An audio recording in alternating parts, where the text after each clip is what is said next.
अल्हम्दुलिल्लाहि रब्बिल आलमीन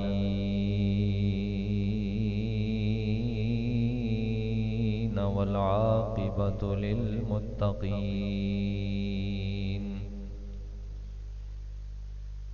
वस्सलातु वस्सलामु अला अशरफिल अंबियाइ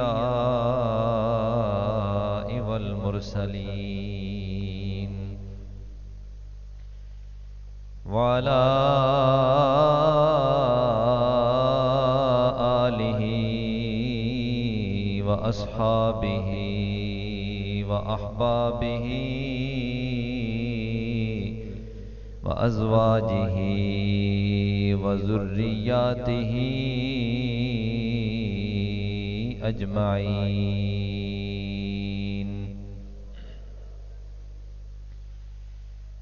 अम्मा बअदु फ़अऊज़ु बिल्लाहि मिनश शैतानिर रजीम। बिस्मिल्लाहिर रहमानिर रहीम।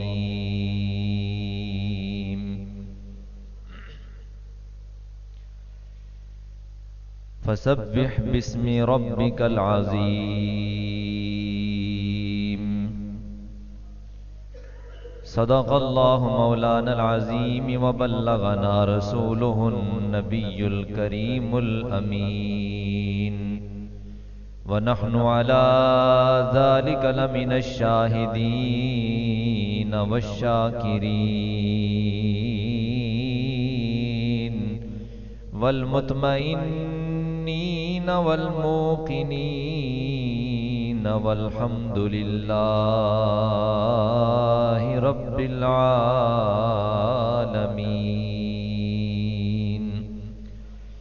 इन्नल्लाह व मलाइकतहु युसल्लूना अलन नबी या अय्युहल्लज़ीना आमनू सल्लू अलैहि वसल्लिमू तस्लीमा। अस्सलातु वस्सलामु अलैका या सय्यदी या रसूलल्लाह व अला आलिका व अस्हाबिका या सय्यदी या हबीबल्लाह। अस्सलातु वस्सलामु अलैका या सय्यदी या रहमतल लिल आलमीन व अला आलिका व अस्हाबिका या सय्यदी या जद्दल हसनैनिल करीमैन। रब्बि इश्रह ली सदरी व यस्सिर ली अमरी वहलुल उक़दतम मिन लिसानी यफ़क़हू क़ौली।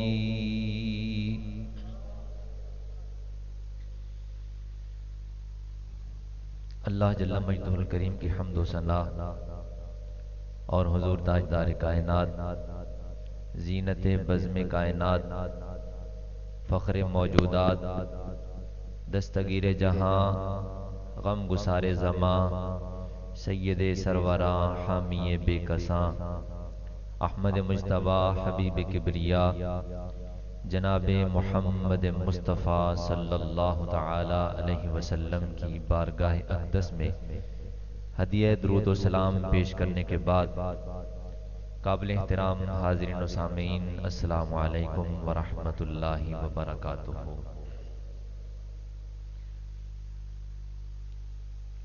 आज के खुतबा जुम्मतुल मुबारक में अमीरुल मोमिनीन खलीफतुर रसूल यारे गारे मुस्तफ़ा यारे मज़ार मुस्तफ़ा अस्दक़ुस सादिक़ीन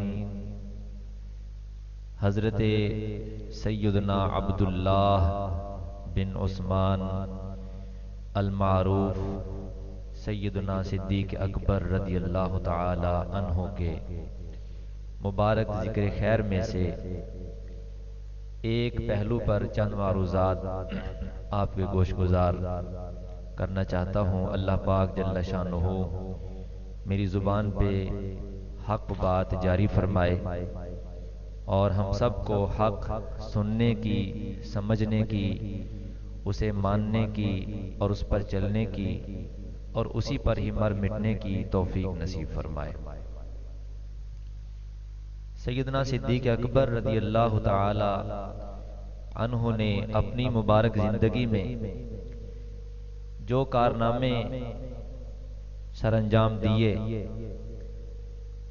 सारे ही बड़े बाकमाल हैं। उनमें से एक कारनामा तारीखुल खुलफा सफ़ा नंबर 58 पर मुहद्दिस कबीर, मुहद्दिस आज़म हज़रत अल्लामा जलालुद्दीन सयूती रहमतुल्लाहि ताला अलैह, अल हाफिज जलालुद्दीन अब्दुर्रहमान अस्सयूती रहमतुल्लाहि ताला अलैह, जिनकी वफात 911 हिजरी में है, उन्होंने अपनी मशहूर ज़माना किताब तारीखुल खुलफा, इसके अंदर बाकी उन्वानात के साथ एक उन्वान ये भी कायम किया है सैयदना सिद्दीक़ अकबर रज़ी अल्लाह ताला अन्हु के हवाले से, ज़िक्रो जमइल कुरान, ज़िक्रो जमइल कुरान, ये कुरान को जमा करने का बयान। ये बात ज़हन में बिठा लीजिए कि नबी अकरम सल्लल्लाहु ताला अलैहि वसल्लम की मुबारक हयात तय्यबा में कुरान इस शक्ल में, जिस शक्ल में आज हमारे पास मौजूद है, इस शक्ल में मौजूद नहीं था, बल्कि सहाबा इकराम में से सैकड़ों की तादाद में कुरान के हाफिज मौजूद थे, जिन्होंने अपने सीने में कुरान पाक को महफूज किया हुआ था, हिफ्ज किया हुआ था। और अगर आप कुरान उला के उन मुबारक लोगों का हाफजा समात कर लें तो आप हैरान हो जाएं कि अल्लाह ने उन्हें कितनी कुव्वत हाफजा अता फरमाई थी। चंद एक मिसालें मैं अर्ज करता हूं। हमने अपने बड़ों से सुना है, जब ये स्पीकर का दौर नहीं था तो मस्जिद में अजान तो उस वक्त भी होती थी और बगैर स्पीकर के होती थी। मस्जिद में अजान बगैर स्पीकर के। तो जो बड़ी उम्र के अफराद हैं, इनको पता होगा कि मस्जिद का जो मुअज्जिन होता था या इमाम, उन्हें अल्लाह ने ऐसी आवाज अता फरमाई कि मुअज्जिन की आवाज कई कई देहातों में सुनाई दिया करती थी। क्यों जी, ऐसे होता था कि मुअज्जिन की आवाज, कई मुअज्जिन ऐसे थे जिनकी आवाज बड़ी दूर दूर तक, और ये सिर्फ माजी करीब में नहीं, जितना पीछे चलते जाएंगे अल्लाह ने जिसामत, उम्र, इल्म, आवाज, हुस्न, हर लिहाज से कुरान उला के लोगों को बहुत ज्यादा नवाज रखा था। सैयदना फारूक आजम रज़ी अल्लाह ताला अन्हु के बारे में आता है कि 3 मील तक आपकी आवाज बड़ी आसानी के साथ चली जाया करती थी, 3 मील तक। और कद मुबारक कितना था आपका, ऊंट की कोहान पे दम करते तो गर्दन मुबारक झुका के उसे फूंक मारा करते थे, इतना अल्लाह ने कद अता फरमाया। सैयदना अब्दुल्लाह बिन अब्बास रज़ी अल्लाह ताला अन्हु, उनके बारे में या हजरत अब्बास के बारे में 9 मील या 10 मील की रिवायत है कि नॉर्मल जब आप बोलते थे तो इतनी दूर तक आपकी आवाज चली जाया करती थी, क्योंकि पहले लोगों की खुराकें भी देसी थी, आवाजें भी देसी हुआ करती थी। अब हम विलायती खा रहे हैं, फार्मी खा रहे हैं, तो हमारी आवाजों में, जिसामत में, सेहत में उसी कदर जवाल आता जा रहा है। क्या ख्याल है? ऐसे है ना, खुराक का बड़ा असर होता है। जो गोश्त हम खाते हैं, जिसको हम चिकन कहते हैं, उस बेचारे से खुद नहीं उठा जाता तो हमें क्या उठने की ताकत देगा? ना वो भाग सकता है, ना उठ सकता है, बल्कि अजान भी नहीं पढ़ सकता। क्या ख्याल है? जो ब्रॉयलर हम खा रहे हैं, ये अजान पढ़ता कभी सुनाई दिया आपको? किसने कभी अजान पढ़ी हो? है मुर्गी खाने में कभी अजान ब्रॉयलर दे रहा हो? आज भी कोई अजान देता है तो देसी ही देता है। क्या ख्याल है? तो मैं अर्ज करना इसलिए जरूरी समझ रहा हूं कि जिस कदर खुराक देसी थी, उन लोगों की जिसामत, सेहत, ताकत, कुव्वत और आवाज वो भी उसी कदर देसी थी। बल्कि लफ्ज देसी पे अगर तवज्जो करें ना जी, तो देसी किससे बना है? देश से बना है। देश किसको कहते हैं जी? वतन को कहते हैं। किसको? वतन को। क्या मतलब? वो मियां साहब रहमतुल्लाह अलैह की बात मुझे याद आ गई, वो देश की बात ही करते हैं। सुनाओ जरा, मोहब्बत से बोलो ना सुभान अल्लाह। हमें ना चस्का लग गया जरा बाहर मुल्कों का, कि बाहर मुल्क में जाएंगे वहां पर जनाब बड़े बड़े खाने आलीशान किस्म के। आज भी अपने इलाके में बाहर मुल्क का जनाब कोई तोहफा लगा हुआ ना, तो वो बड़े शौक से हम खाते हैं। अपने मुल्क की सौगात हो, अपने इलाके की हो, तो उसको तरजीह नहीं दी जाती। बाहर मुल्कों की तरफ हमारी तवज्जो क्या है? ज्यादा है। क्या मतलब? देश की तरफ तवज्जो ज्यादा और परदेश, देश की तरफ तवज्जो कम और परदेश की तरफ ज्यादा होगी ना जी। परदेश से कोई चीज आई हो तो उसकी अहमियत हमारे दिल में होती है, और लेकिन देश की चीज की कोई अहमियत है तो देश से देसी बना है, देश से देसी बना है। तो इस बात की तरफ मियां साहब ने बड़ी कमाल की बात की। जैसे मैंने 2-3 दिन पहले एक बुजुर्गों का वाकया अर्ज किया है कि वो एक बंदा बाहर जाने लगा ना, बाहर मुल्क में कमाई करने के लिए। तो एक अल्लाह वाले की बारगाह में गया, बाबा जी दुआ करना मैं बाहर जा रहा हूँ रोजी कमाने के लिए। फरमाया वहां के खुदा को मेरा सलाम कह देना, वहां जो खुदा है ना उसको मेरा। उसने बड़े हैरान होकर कहा, बाबा जी खुदा तो इधर भी वही है उधर भी वही है। फरमाया जो खुदा तुझे वहां रोजी देगा यहां नहीं दे सकता। क्या लेने जा रहे? क्या लेने जा रहे? तवज्जो से बोलो ना जरा। इसलिए मियां साहब रहमतुल्लाह अलैह फरमाते हैं, अपने देश दिया वल्ला नालों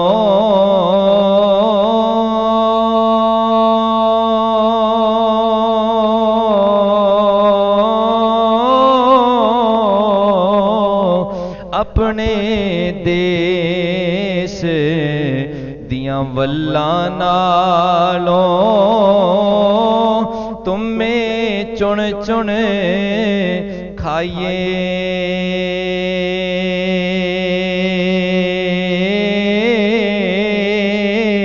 कदी बेगानिया मुल्का अंदर मेवे खान न जाइए। कैसी प्यारी बात की अल्लाह के वली ने। कहते अपने देश में जो मिलता है उसी पे गुजारा करो। बाबा फरीद रहमतुल्लाह अलैह से पूछा तो वो कहते हैं, रुखी सुखी खा फरीदा ते ठंडा पानी पी, कदी वेख पराइयां चोपड़ियां ना तरसावी जी। वेख पराइयां चोपड़ियां ना तरसावी। तो मैं बात इसलिए अर्ज कर रहा हूं कि पहले लोगों के हालात, उनकी सेहत, जिसामत, कुव्वत हाफजा पर बात हो रही थी। अल्लाह ने बहुत नवाजा था। इमाम बुखारी रहमतुल्लाह अलैह को 2 लाख हदीसें जुबानी याद थी। और आज ही मैं नुस्खा अपने कुतुब खाने में लेके आया हूँ। मुस्नद इमाम अहमद बिन हम्बल, 2 जिल्दों में किताब है। जिस इमाम ने वो किताब तहरीर की है, अल्लाह ने इतना कुव्वत हाफजा आपको अता फरमाई थी कि 10 लाख हदीसों के आप हाफिज थे। बमा सनद बमा मतन, सनद भी याद है जिसमें 10-10, 12-12 रावी आ रहे हैं, 5-5, 6-6 रावी आ रहे हैं। मैंने किस उस्ताद से सुना, उसने किस से सुना, उसने किस से सुना, उसने ताबी से सुना, फिर सहाबी से सुना, सहाबी ने हुजूर से सुना। इसको सनद कहते हैं। आगे हुजूर का फरमान है, उसको मतन कहते हैं। तो सनद भी सारी याद, मतन भी सारा याद। मुझे बताइए, जिस बंदे को अल्लाह ने 2 लाख या 10 लाख हदीसों के याद करने का हाफजा अता फरमाया हो, आज हम में से कौन सा ऐसा बंदा है? हमें तो कल जो बात हो जाए वो आज याद नहीं रहती। आने वाले कल में जो करना हो वो आज भूल जाता है, आने वाले कल में वो बात भूल जाती है। ओह जी मुझे याद भूल गया जी, ये करना था वो करना था। बेऐन ही मैंने 2-3 मिसालें अर्ज की हैं। अल्लाह तबारक व तआला ने कुव्वत हाफिजा उन सहाबा को इस कदर कमाल दर्जे का अता फरमाया था कि उसकी मिसाल नहीं पेश की जा सकती। बल्कि मैं मारूफ एक हदीस पाक अर्ज कर देता हूं इस बात पर। सैयदना अबू हुरैरा रज़ी अल्लाह तआला अन्हु, आपका हाफजा कमजोर था ना, तो बारगाह मुस्तफा में आए। बुखारी शरीफ की हदीस पाक है, मशहूर वाक़या है। बारगाह मुस्तफा सल्लल्लाहु अलैहि वसल्लम में आए और अर्ज किया कि हुजूर मैं आपसे जो सुनता हूं भूल जाता हूं, मेहरबानी फरमाए। मैं जो सुनता हूं वो भूल जाता हूं। सबसे बड़ी आफत और मुसीबत मेरे लिए ये है कि मैं आपके फरामीन आलिया को मुस्तकिल तौर पे याद नहीं कर सकता। हुजूर ने फरमाया, ऐ अबू हुरैरा अपनी चादर बिछा दो। चादर बिछाई, हुजूर ने ऐसे चुल्लू भर के, मैं तो ऐसे इशारा कर रहा हूं सिर्फ आपको बताने के लिए, मैं ये नकल नहीं कर सकता कि हुजूर ने कैसे चुल्लू भरे, कैसे डाले, क्या भरा क्या डाला, ना मैं मिसाल पेश कर सकता हूं, ना मेरी कोई औकात है।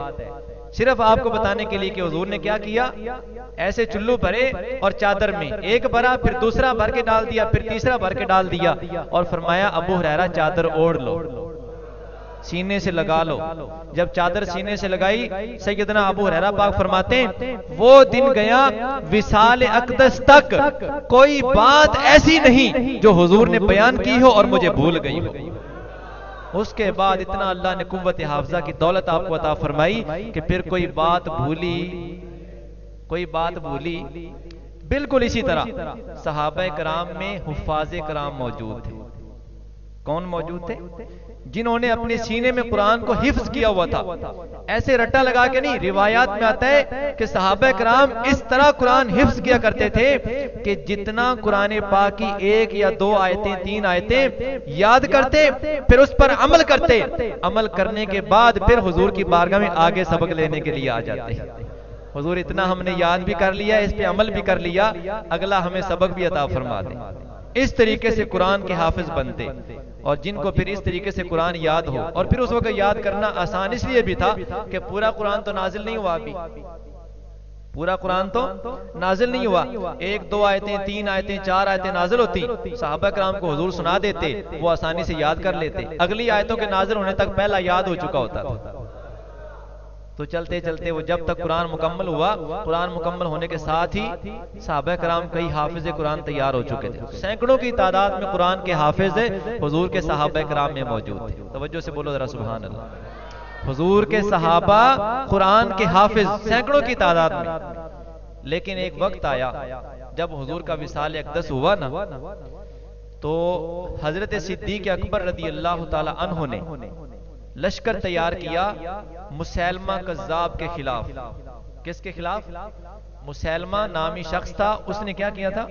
नबूवत का दावा कर दिया कि मैं नबी हूं, नबूवत का दावा कर दिया। और जब नबूवत का दावा किया तो उस वक्त दौर था सिद्दीक़ अकबर रज़ी अल्लाह ताला अन्हु का। आपने बहुत बड़ा लश्कर तैयार किया। हालांकि आपकी वसीयत ये थी, आपकी वसीयत ये थी कि जो सहाबा कराम जंगे बदर में शरीक हुए हैं वो हमारे पास हुजूर की यादगार है और अमानत है और तोहफा और तबर्रुक है, उनको अब किसी जंग में जाने की इजाजत नहीं है। सिद्दीक़ अकबर और सहाबा को जंगों पर भेजते थे, लेकिन जो ग़ज़वा बदर में शरीक होने वाले सहाबा थे उनको जंगों में जाने की इजाजत सिद्दीक़ अकबर ने कोई नहीं दी थी। फरमाते थे तुम हमारे पास तबर्रुक हो हुजूर का। वस्साबिकून अल-अव्वलून, वो पहले वो लोग जो अव्वल इस्लाम में दाखिल हुए और अल्लाह ने उनकी जन्नत की बिशारत कुरान पाक में अता फरमाई, अल्लाह ने अपनी रजा के वादे किए। वो लोग इतने मुकद्दस और मुतहर थे कि सिद्दीक़ पाक ने कहा कि तुम अगर जंग में गए शहीद हो जाओगे और तुम हमारे पास हुजूर की यादगार और निशानी और तबर्रुक हो, लिहाजा किसी जंग में जाने की इजाजत नहीं थी। लेकिन जब ये जंग हुई मुसैलमा कज़्ज़ाब के खिलाफ, तो ये मसला नबूवत था, खत्मे नबूवत का मसला था कि उस मुसैलमा कज़्ज़ाब ने हुजूर सय्यद आलम सल्लल्लाहु अलैहि वसल्लम की बराबरी का दावा किया है, मिसलियत का दावा किया है और नबूवत का ऐलान किया है। सिद्दीक़ अकबर ने उसके खिलाफ जो जंग लड़ी उसको जंगे यमामा कहा जाता है, जंगे यमामा कहा जाता है। उस जंग के अंदर जब जाने की तैयारी शुरू हो गई तो सिद्दीक़ पाक ने फरमाया जो ग़ज़वा बदर में शरीक होने वाले सहाबा है ना वो भी सारे जाएंगे, क्योंकि जिस नबी की तुम अमानत हो अब उसी नबी की नामूस का मसला आ गया है। तवज्जो है जी बाबा जी? जिस नबी की तुम अमानत हो, जिस नबी की माइयत में तुमने मैदान बदर में, उनकी माइयत में मैदान कारजार में जिहाद के अंदर शिरकत की है, उस नबी की अमानत और तबर्रुक जब हमारे पास है, अब उसी नबी की नामूस पे हमला हुआ है, तो उस नामूस को बचाने के लिए, खत्मे नबूवत का दिफा करने के लिए, तहफ़्फ़ुज़ करने के लिए जो लश्कर जा रहा है इसमें अब वही सारे सहाबा जाएंगे, बाकी भी जाएंगे, हुफ़ाज़े कराम भी जाएंगे और बदरी सहाबा भी सारे जाएंगे, इसलिए कि हुजूर की नामूस का पहरा देना है।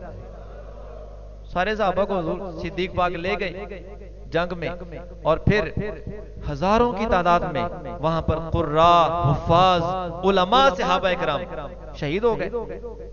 हुजूर की खत्म नबूवत का मसला आया तो कितने उलमा, कुर्रा, हुफ्फाज उस जंग यमामा में क्या हो गए? शहीद हो गए।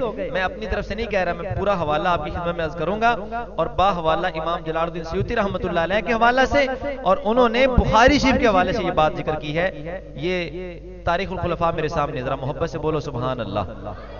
यहां से आगे मैं पढ़ता हूं तारीखुल खुलफा से। इमाम जलालुद्दीन सयूती रहमतुल्लाह अलैह फरमाते हैं, अखरज अल बुखारी अन ज़ैद इब्न साबित, इमाम बुखारी रहमतुल्लाह अलैह ने ज़ैद बिन साबित सहाबी रसूल से ये हदीस रिवायत की है, तखरीज की है और अपनी किताब में तहरीर की है। काला कि ज़ैद इब्न साबित खुद रावी है और खुद ही बयान करते हैं कि अरसला इलैया अबू बकर, मेरी तरफ अबू बकर सिद्दीक रज़ी अल्लाह तआला अन्हु ने एक दिन पैगाम भेजा, मुझे याद फरमाया, मुझे अपनी बारगाह में बुलाने के लिए पैगाम भेजा। और मक्तला अहलल यमामती, जंगे यमामा का जिक्र आपने मेरे पास किया जब मैं उनके पास गया ना। ज़ैद बिन साबित कहते हैं सहाबी रसूल, ये कातिब वही थे। वही जब नाजिल होती तो कातिबीन वही में हजरत ज़ैद बिन साबित भी शामिल थे। ये हुजूर का फरमान मुबारक, हुजूर के हुक्म से वही लिखा करते थे, तहरीर किया करते थे। तो फरमाते हैं कि मेरी तरफ जब पैगाम गया, मैं सिद्दीक पाक की बारगाह में गया तो उन्होंने जंगे यमामा का सारा नक्शा मेरे सामने बयान किया कि जंगे यमामा पर क्या हुआ है। और वइंदहु उमर रज़ियल्लाहु ताला अन्हु, सिद्दीक पाक की बारगाह में सैयदना फारूक आजम भी बैठे हुए थे जब मैं उनके पास गया था। समझ आ रही है? ज़ैद इब्न साबित कहते हैं कि मेरी तरफ पैगाम भेजा, मैं उनकी बारगाह में गया तो वहां पर कौन बैठे हुए थे? और सैयदना फारूक आजम रज़ी अल्लाह तआला अन्हु बैठे हुए थे, और उन्होंने जंगे यमामा का जिक्र छेड़ दिया। फ़क़ाल अबू बकर, सैयदना सिद्दीक़ अकबर कहने लगे, इन्ना उमर अतानी, मेरे पास उमर फारूक आए हैं। फ़क़ाला, और इन्होंने आके मुझे मशवरा दिया है, एक परेशानी का इजहार किया है, वो ये है, इन्नल क़त्ला क़द इस्तहर्र यौमल यमामत बिन नास, कि जंगे यमामा में बहुत सारे लोग शहीद हो गए, बहुत सारे लोग शहीद हो गए, और उसमें बहुत सारे कुर्रा और हुफ़ाज़ भी शहीद हो गए। व इन्नी लअख्शा अन यस्तहिर्र अल-क़त्ल बिल-क़ुर्रा'i फ़िल मवातिन फ़यज़हबु कसीरुम मिनल क़ुरआन इल्ला अन यजमऊह। ये फारूक आज़म का फरमान सिद्दीक पाक ने ज़ैद इब्न साबित को सुनाया कि उमर फारूक कह रहे हैं कि जंगे यमामा में बड़े हुफ़ाज़ और कुर्रा शहीद हो गए, मुझे खदशा है कि अगर इस तरीके से कुर्रा और हुफ़ाज़ किराम शहीद होते रहे, दुनिया से जाते रहे, जाना तो सब ने है, तो क्या नुकसान होगा। फ़यज़हबु कसीरुम मिनल क़ुरआन, कुरान का कसीर हिस्सा हमसे ज़ाय हो जाएगा, कुरान का कसीर हिस्सा क्या हो जाएगा? ज़ाय हो जाएगा, हमसे चला जाएगा। इल्ला अन यजमऊह, अगर उसे जमा ना किया गया, अगर जमा कर लिया गया तो फिर कुरान हमारे पास महफूज रहेगा। व इन्नी ला अरा अन युजमा अल कुरान, और बेशक मेरी राय ये है कि कुरान जमा कर लिया जाए। मैंने इब्तिदा में अर्ज किया है कि कुरान किताबी शक्ल में जैसे आज हमारे पास मौजूद है, इस तरह हुजूर के ज़माने पाक में मौजूद है। ये बात याद है ना आपको? इस पर एक मैंने बात करनी है बड़ी खास, वो भी आपने ज़हन नशीन करनी है। कुरान किताबी शक्ल में मौजूद नहीं, अब मशवरा हो रहा है। 3 शख्स बैठे हुए, अफजल बशर बादल अंबिया बित्तहकीक, सिद्दीक अकबर भी बैठे हैं, फारूक आजम भी बैठे हैं, और कातिब वही सैयदना ज़ैद इब्न साबित सहाबी रसूल ये भी बैठे हैं। मशवरा हो रहा है, जमाना है खिलाफत सिद्दीक अकबर का, हुजूर के विसाल मुबारक के बाद की बात है। अच्छा, क़ाल अबू बकर, जब ये बात उमर फारूक रज़ी अल्लाह तआला अन्हु की सिद्दीक पाक ने ज़ैद इब्न साबित को बताई, तो उसके बाद कहने लगे, फ़क़ुल्तु लि उमर, मैंने उमर से ये कहा है, मैंने उमर फारूक से ये कहा है जब इन्होंने मुझे मशवरा दिया, कैफ़ अफ़अलु शय्यन लम यफ़अलहु रसूलुल्लाह सल्लल्लाहु अलैहि वसल्लम, मैं वो काम कैसे करूं जो काम मेरे और आपके आका मौला सल्लल्लाहु अलैहि वसल्लम ने नहीं किया। समझ आ रही? सिद्दीक अकबर ने फारूक आजम से क्या कहा कि तुम जो मशवरा देने आए हो कुरान जमा कर लिया जाए, मेरी भी सुनो ना, मैं वो काम कैसे करूं जो काम हुजूर ने, यानी कुरान अपनी जिंदगी में हुजूर ने जमा नहीं किया, किताबी शक्ल में मुरत्तब नहीं किया। जब रसूलुल्लाह ने यह काम नहीं किया तो मैं कैसे करूं? ये सिद्दीक पाक ने क्या किया, आगे से इनकार किया और फारूक आजम के मशवरे पर उनको जवाब दिया कि मैं वो काम कैसे करूं जो हमारे आका ने नहीं किया। तवज्जो है जी। इसका मतलब है सिद्दीक पाक पूरा हुजूर की सुन्नत का आईना था कि हुजूर की सुन्नत के मुताबिक ही हर काम करने वाले थे, हुजूर की सुन्नत के मुताबिक हर काम करने वाले। इसलिए इनकार कर दिया कि जो काम हमारे आका ने नहीं किया मैं भी नहीं कर सकता। जब सिद्दीक पाक ने ये बात उमर पाक को बताई ना, फकाल उमर, तो फारूक आजम ने जवाब दिया, हुवा वल्लाहि खैर, अल्लाह की कसम अगरचे हुजूर ने ये काम किया नहीं ना, लेकिन काम बहुत अच्छा है, काम बहुत अच्छा है और है भी जरूरी, है भी जरूरी। एक बार टाल दिया, दूसरी बार टाल दिया। ये आगे अल्फाज आ रहे हैं, फलम यजल उमर युराजिउनी फी, सिद्दीक पाक कहते हैं कि उमर फारूक बदस्तूर मुझे आमादा करते रहे, मशवरा देते रहे और बार बार ये बताते रहे और मुझे इस काम की तरफ तैयार करते रहे, हत्ता शरह अल्लाहु लिज़ालिका सदरी, यहां तक के अल्लाह ने मेरा सीना इस काम के लिए खोल दिया। सिद्दीक अकबर कहते हैं अल्लाह ने मेरा सीना खोल दिया। मेरे सीने में पहले तंगी थी, मुझे घुटन महसूस हो रही थी, मेरा सीना तंग था, मेरे सीने के अंदर इतनी वुसअत और जगह थी ही नहीं कि ये नया काम करने के लिए मेरे सीने में कोई गुंजाइश बाकी हो, जगह बाकी हो। आखिर अल्लाह ने मेरा सीना खोला और मुझे समझ आ गया कि ये काम कितना जरूरी है। जब ये मशवरा हो गया, फराईतुल लज़ी रआ उमर, सिद्दीक पाक कहते हैं मैंने उमर फारूक की राय पे गौर किया तो मुझे उनकी राय बड़ी अच्छी लगी। पहले मैं क्या कहता था कि मैंने वो काम नहीं करना जो मेरे आका ने नहीं किया, अब क्या कहते हैं कि उमर फारूक जो कह रहे हैं ये काम बहुत जरूरी है और मुझे उनकी राय अच्छी लग रही है। अच्छी क्यों लग रही है? अल्लाह ने सीना खोल दिया है। दुआ करो अल्लाह ताला सीना खुला अता फरमा दे। इतनी बड़ी कमाल की बात है, ये सआदत है कि सैयदना मूसा अलैहिस्सलाम अल्लाह की बारगाह में जब दुआ करते हैं, उठा सूरह ताहा 16वां पारा, मशहूर ज़माना आपकी दुआ है। आपने दुआ में सबसे पहले यही कहा, रब्बिशरह ली सदरी, ए मौला मेरा सीना खोल दे। तवज्जो है तो बोलो सुभान अल्लाह। ऐ मौला मेरा सीना खोल दे, रब्बिशरह ली सदरी व यस्सिर ली अमरी, मेरा काम मेरे लिए आसान कर दे, वहलुल उक्ततम मिन लिसानी, और मेरी जुबान की गिरा खोल दे, यफ्क़हू क़ौली, ताकि जिनको मैं मौला तेरा पैगाम सुनाऊं वो मेरी बात अच्छी तरह समझ ले।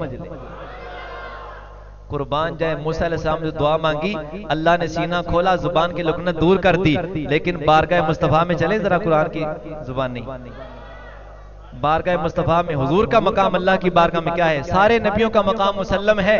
हम किसी नबी की तहकीर या तौहीन करने के हक में नहीं है। सब नबी वराउल वरा हैं, लेकिन हमारे आका सब नबियों के इमाम और सरदार हैं। मूसा अलैहिस्सलाम तो दुआ मांग रहे हैं ना, मौला मेरा सीना खोल दे, सीना खोल दे, लेकिन हुजूर ने दुआ नहीं मांगी, हुजूर ने दुआ नहीं मांगी, मौला मेरा सीना खोल दे। अल्लाह ने खुद ही फरमाया, अलम नशरह लका सदरक, प्यारे महबूब क्या मैंने आपका सीना खोल नहीं दिया? तवज्जो है बाबा जी। अल्लाह खुद फरमाते हैं, महबूब अलम नशरह लका सदरक, क्या मैंने आपका सीना खोल नहीं दिया? व वदाना अन्का विज़रक, और आपका जो बोझ था वो मैंने उतार नहीं दिया। अल्लज़ी अनक़द ज़हरक, जो आपकी कमर को झुकाए रखता था वो मैंने उतार नहीं दिया। अल्लाह ताला उतार के बता रहा है, अल्लाह ताला सीना खोल के बता रहा है और जिक्र बुलंद करके फरमा रहा है, वरफाना लका जिक्रक, महबूब आपकी खातिर आपका जिक्र बुलंद कर नहीं दिया, आपकी खातिर आपका जिक्र बुलंद कर नहीं दिया है। ये बारगाह मुस्तफा है और हुजूर का मकाम है अल्लाह करीम जल्ल शानहू की बारगाह में। बहरहाल शरे सदर अल्लाह से मांगा करो, मौला हमारा सीना खोल दे। हर किसी को मांगना चाहिए। अल्लाह पाक जल्ल शानहू कुरान में फरमाते हैं, सुनाऊं जरा एक और मकाम से कुरान, कुरान सुन के खुश हो जाया करो। अल्लाह पाक फरमाते हैं अफमन शरहल्लाहु सदरहु लिल इस्लाम फहुवा अला नूरिम मिन रब्बिही फवैलुल लिल कासियति कुलूबुहुम मिन जिक्रिल्लाह उलाइका फी दलालिम मुबीन। फरमाया एक बंदा वो है जिसका दिल सख्त है, उसे सच्ची बात सुनाई जाए उसके सीने में इतनी जगह ही नहीं है कि वो सच्ची बात को कबूल कर ले। और दूसरा वो बंदा है अफमन शरहल्लाहु सदरहु लिल इस्लाम, वो शख्स जिसका सीना अल्लाह ने इस्लाम के लिए खोल दिया, फहुवा अला नूरिम मिन रब्बिही, वो अल्लाह की बारगाह खास से मिलने वाली इस नेमत की वजह से एक नूर पर मौजूद है। फहुवा अला नूरिम मिन रब्बिही, वो एक नूर पर मौजूद है। कौन सा बंदा? जिसका सीना अल्लाह ने इस्लाम के लिए खोल दिया है। याद रखें, जिसका सीना अल्लाह पाक खोल दे उसको हक व बातिल की अल्लाह पाक पहचान अता फरमा देता है। अल्लाह पाक उसे हक व बातिल की तो 3 मकामात मैंने कुरान पाक से पढ़े हैं जिसमें सीना खोलने की बात है। मूसा अलैहिस्सलाम सीना खोलने की दुआ मांग रहे हैं, आका करीम अलैहिस्सलाम को बिन मांगे अल्लाह ने वो शान अता फरमा दी है। और आम बंदों के बारे में अल्लाह ने फरमाया कि जिसका सीना अल्लाह खोल दे वो नूर में होता है, और जिसका सीना ना खोले उसका दिल सख्त होता है, उसे सच्ची और झूठी बात में इम्तियाज करना और फर्क करना मुश्किल हो जाता है। तो ये दुआ मांगा करो, या अल्लाह हमें सीना फराख अता फरमा, हमें शरह सद्र अता फरमा। क्या शरह सद्र? यानी सीने को खोलने वाली जो नेमत है वो अता फरमा कि हमारा सीना तेरे इस्लाम और दीन और कुरान के लिए खुल जाए। तो सिद्दीक पाक क्या कहते हैं? अल्लाह ने मेरा सीना, बोलो तो सही, मेरा सीना खोल दिया और फारूक आजम की वो राय मुझे अच्छी लगने लगी। फिर क्या हुआ? काला ज़ैद, हजरत ज़ैद बिन साबित कहते हैं व उमर इंदहु जालिसुन ला यतकल्लमु, सिद्दीक पाक मेरे साथ बातें कर रहे हैं, मशवरा बता रहे फारूक आजम का, लेकिन इस दौरान में फारूक आजम ने कोई बात नहीं की, बैठे हुए हैं, जालिसुन बैठे हैं, और ला यतकल्लम कलाम नहीं कर रहे बल्कि खामोश बैठे हुए, खामोश बैठे। मशवरा दे दिया सिद्दीक पाक को, क्योंकि सिद्दीक अकबर है, हुक्मरान खलीफा वक्त हैं, और फारूक आजम रियाया में शामिल हैं, लेकिन यारे खास हैं, आपको मशवरा देने के लिए आए हैं। और मुसलमानों पर जो आने वाले मुश्किल हालात हैं उसके बारे में एक लायहा अमल मुरतब करने के लिए फारूक आजम ने सिद्दीक पाक की बारगाह में अर्ज कर दी, और सिद्दीक पाक आगे मशवरा कर रहे हैं। ज़ैद बिन साबित कहते हैं कि जब सिद्दीक अकबर मेरे साथ बात कर रहे हैं, फारूक आजम खामोश बैठे। फ़क़ाल अबू बकर, सैयदना सिद्दीक अकबर ने मुझे कहा, ज़ैद बिन साबित खुद बयान कर रहे हैं, बुखारी शरीफ की रिवायत है। कहते हैं सिद्दीक पाक फरमाने लगे, ऐ ज़ैद इब्न साबित, इन्नका शाबुन आकिलुन, तू नौजवान भी है और समझदार भी है, तू नौजवान भी है। और यहां पर एक बात बताऊं, एक बात पहले बताता हूं, 2 बातें, ये बड़ी खास बातें। काम वो करने लगे हैं जो हुजूर ने नहीं किया, इसका मतलब है हुजूर के सहाबा भी जो काम करते हैं हमारे लिए वो भी काबिल अमल है। और इसको बिदअत कहने वाला खबीस ज़हन का बंदा है जो ये कहे कि जो काम हुजूर ने नहीं किया हम नहीं करेंगे। अगर कोई काम हुजूर ने नहीं किया लेकिन इस्लाम ने उसको जायज रखा है और इस्लाम के वो काम हक में है, तो वो काम हुजूर की तरफ ही मंसूब होगा, इसलिए कि हुजूर के सहाबा ने जो काम किया वो हुजूर की रहनुमाई लेकर किया है। मेरे आका मौला सल्लल्लाहु अलैहि वसल्लम ने फरमाया नहीं, इक्तदू बिल्लज़ैनि मिन बादी अबी बकर व उमर, फरमाया मेरे बाद आने वाले 2 शख्सों की पैरवी करना, उनमें से एक का नाम अबू बकर है, दूसरे का नाम उमर है। पता चला कुरान को जमा करने का काम हो रहा है शुरू, कुरान को जमा करने का काम शुरू हो रहा है, लेकिन हुजूर ने नहीं किया, हुजूर के सहाबा कर रहे हैं, इसको बिदअत हसना कहा जाएगा। ये काम अच्छा है, इस पर गुनाह नहीं मिलेगा बल्कि सवाब मिलेगा।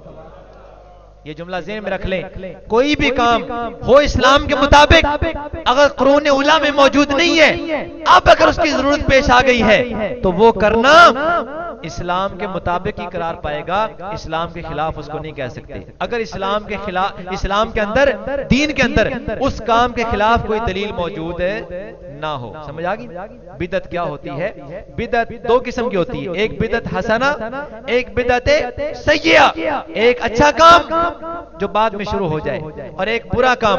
अगर अच्छा काम शुरू हो जाए और इस्लाम उसको रद्द ना करे तो वो जायज रहेगा, नाजायज नहीं होगा।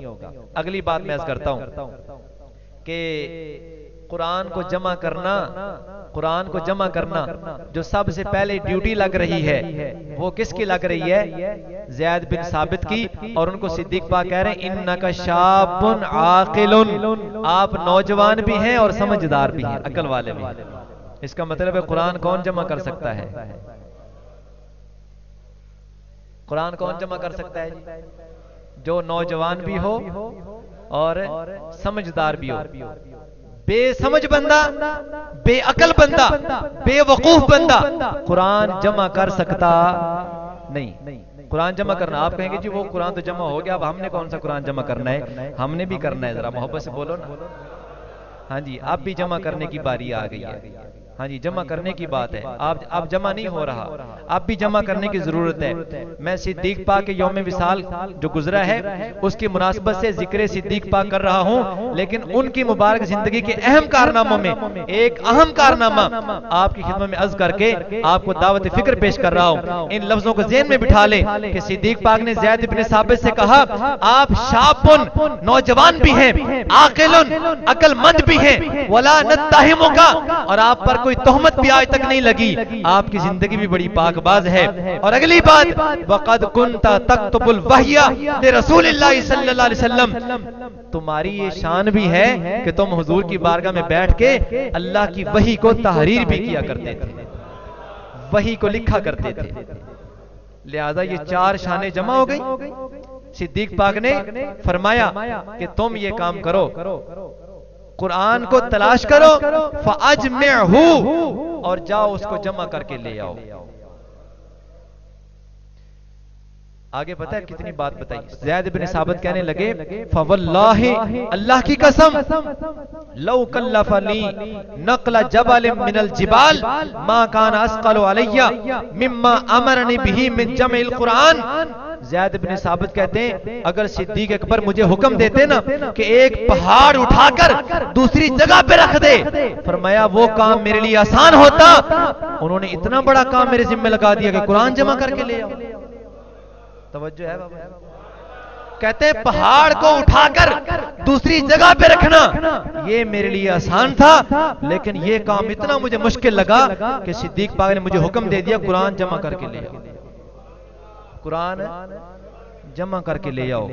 कसम उठा के कहा, अगर अल्लाह की कसम पहाड़ उठाने का हुक्म होता तो वो काम आसान था, लेकिन ये काम कितना मुश्किल है, क्योंकि पहले हुआ नहीं ना, नया करने लगे, नया काम करने लगे। पहले हुआ जो नहीं, पहले जो काम हो चुका वो बाद में करना आसान होता है, लेकिन नए सिरे से कोई काम करना हो तो वो क्या होता है? मुश्किल होता है। सीना खुल जाए तो फिर आसान हो जाता है। बहरहाल कहते हैं कि फकुल, तो मैंने भी वही बात कर दी जो सिद्दीक पाक कह रहे थे। ज़ैद बिन साबित कहने लगे, कैफ़ तफ़अलानि शैअन, तुम दोनों हजरात, एक सिद्दीक पाक दूसरे उमर पाक, शेखैन करीमैन रिदवानुल्लाहि ताला अलैहिम अजमाइन, तुम दोनों शख्स ऐसा काम क्यों करने लगे हो?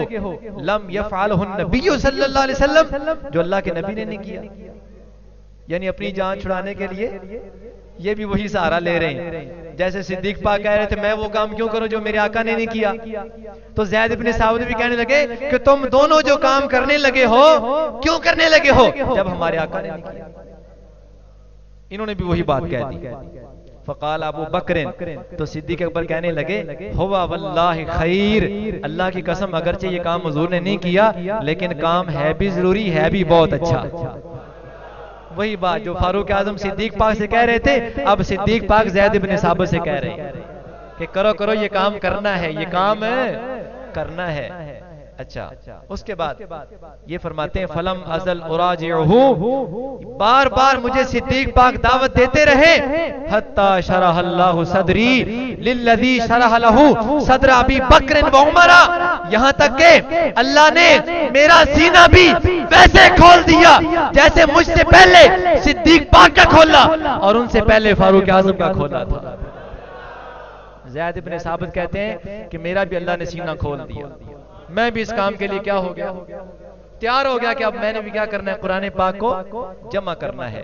कहते हैं फिर क्या हो, फतत्तबिअतुल कुरान अजमाहु मिनर रिकाए वल अक्ताफे वल उसबे व सुदूर रिजाल। कहते हैं कागज के पुर्जों पर और हड्डियों पर और चमड़े के टुकड़ों पर और लोगों के सीनों से फिर मैंने कुरान जमा करना शुरू कर दिया।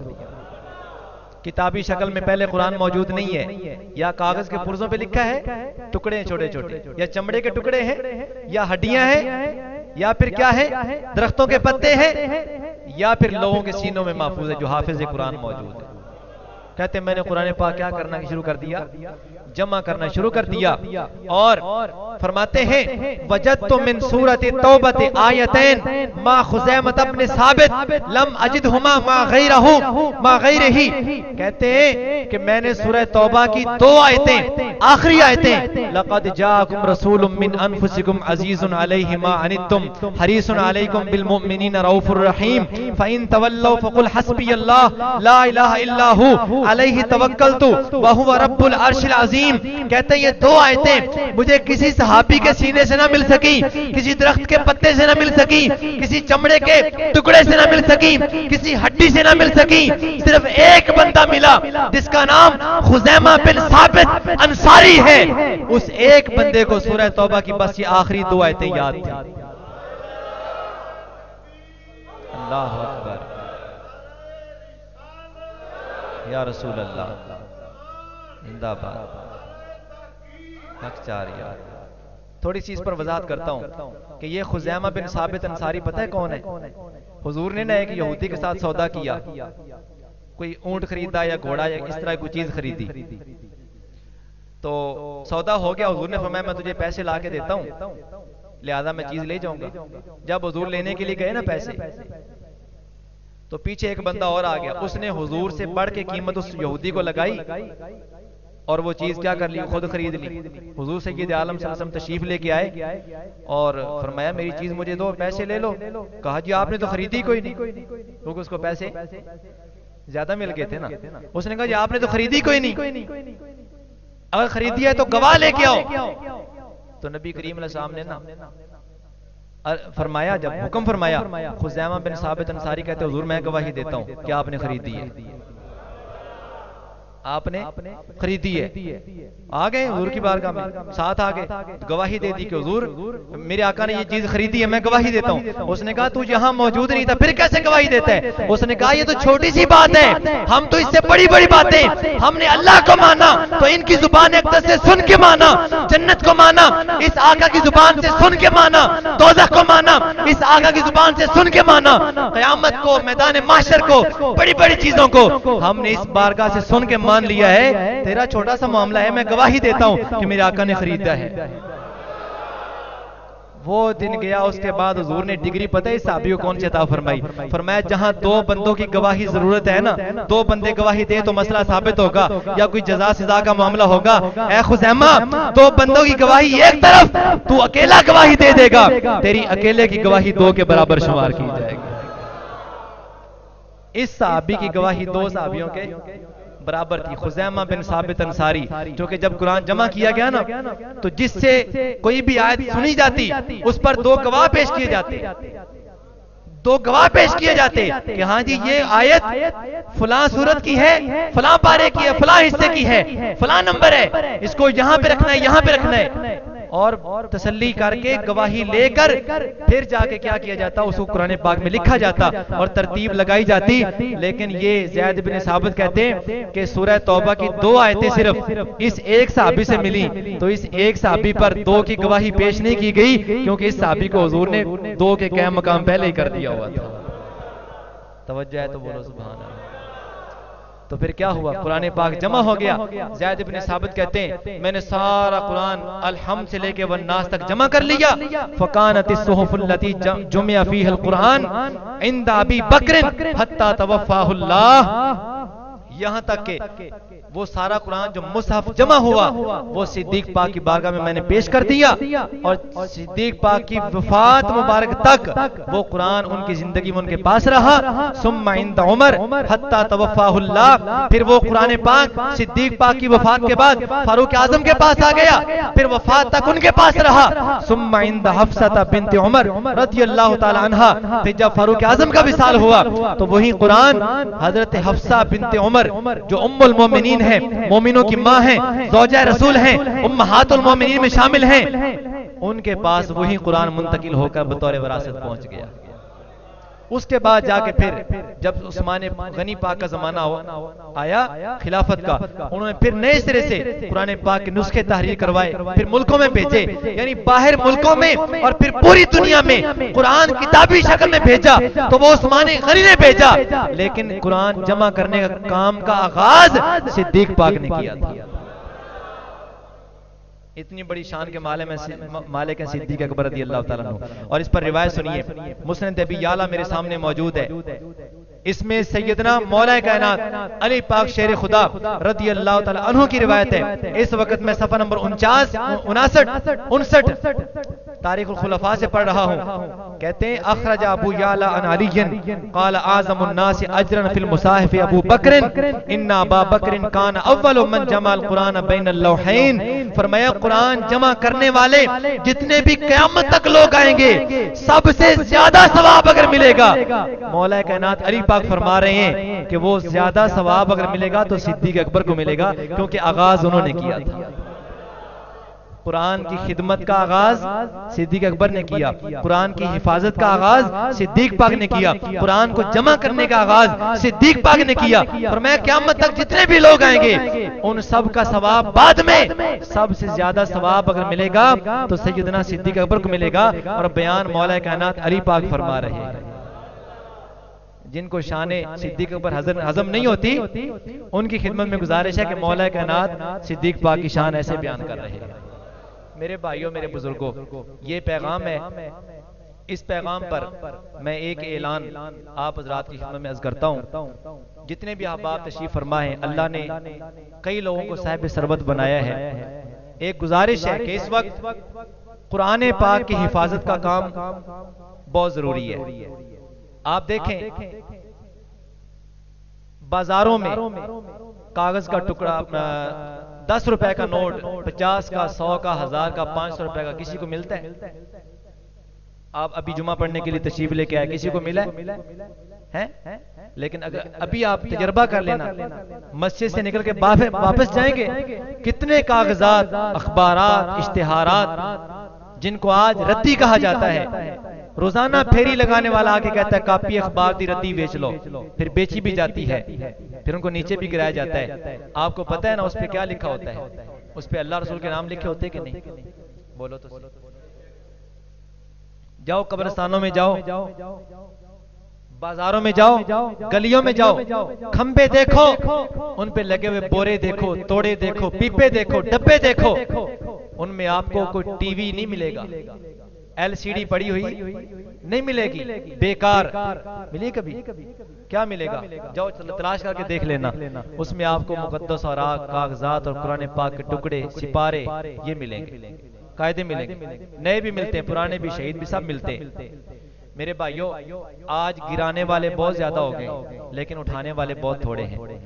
और मैं सिद्दीक पाक की शान सुनाकर आपको दावत फिक्र पेश कर रहा हूं कि आज कुरान जमा करने की बारी है और ये हमारी बारी है। तवज्जो है? नजरें झुका के बाजार में जाओ, सुन्नत के मुताबिक चलो और इस नियत से चलो, अगर कोई पुर्जा, कागज का टुकड़ा, अखबार का, इश्तिहारात का, क्योंकि चाहे मकतबा फिक्र देवबंद से ताल्लुक है, अहले हदीस से ताल्लुक है, मसलके सुन्नी से ताल्लुक है, अहले सुन्नत से या अहले तशय्युअ से ताल्लुक है, सारे अपनी मजालिस के, महफिल के, कॉन्फ्रेंसेस के इश्तिहारात बनाते हैं कि नहीं? बोलो तो सही।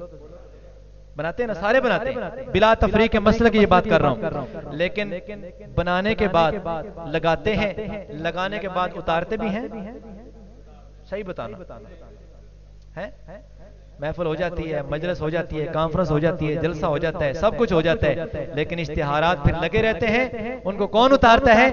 या हवा उतारेगी या बारिश उतारेगी, या फिर पोशीदा होकर वो खुद उतर जाएंगे, गिर जाएंगे, और फिर कहां पे आएंगे? सड़क पे आएंगे, गंदी नाली में आएंगे, बाजार में आएंगे, गंदी अरूड़ी पे जाएंगे, कूड़े करकट के ढेर पे जाएंगे। अरे गिराने वाले तो बहुत हैं। वाकया सुनते हैं महफिल में कि बिशर हाफी ने जनाब कागज का पुर्जा उठाया, बिस्मिल्लाह शरीफ लिखा था, ऊंची जगह पे रखा, अल्लाह ने वली बना दिया। कशफुल माजूब में लिखा है, दाता साहब रहमतुल्लाह अलैह ने लिखा है कि नहीं? यानी उठाने वाला क्या बन गया? वली बन गया। तो गिराने वाला क्या बनेगा? तवज्जो है बाबा जी, जो जाग रहे हैं वो बोले सुभान अल्लाह। गिराने वाला क्या बनेगा? और अगर ना उठाने वाले की बात करें तो ये मेरे सामने तफसीर जलालैन शरीफ है, इसके सफर नंबर 448 पर फसब्बिह बिस्मि रब्बिकल अजीम के तहत ये तफसीर मौजूद है। तफसीर सावी का हवाला है। कहते हैं कि मम वजद अस्मल्लाहि तआला मकतूबन फी वरक़तिन व मौज़ूअन फी क़ज़रिन व तरकहु फ़क़द कफ़र। पीछे सारी तफसील मौजूद है कि जिस तरह अल्लाह की जात की इज्जत जरूरी है, इस तरह अल्लाह के नाम की इज्जत भी उसी तरह जरूरी है। तो जिस कागज पे फरमाते हैं अल्लाह का नाम लिखा हुआ किसी ने देखा, गंदी जगह पे पड़ा हुआ देखा, फिर उठाए बगैर उसे छोड़ के आगे चला गया, फ़क़द कफ़र, वो काफिर हो जाएगा। तवज्जो है बाबा जी?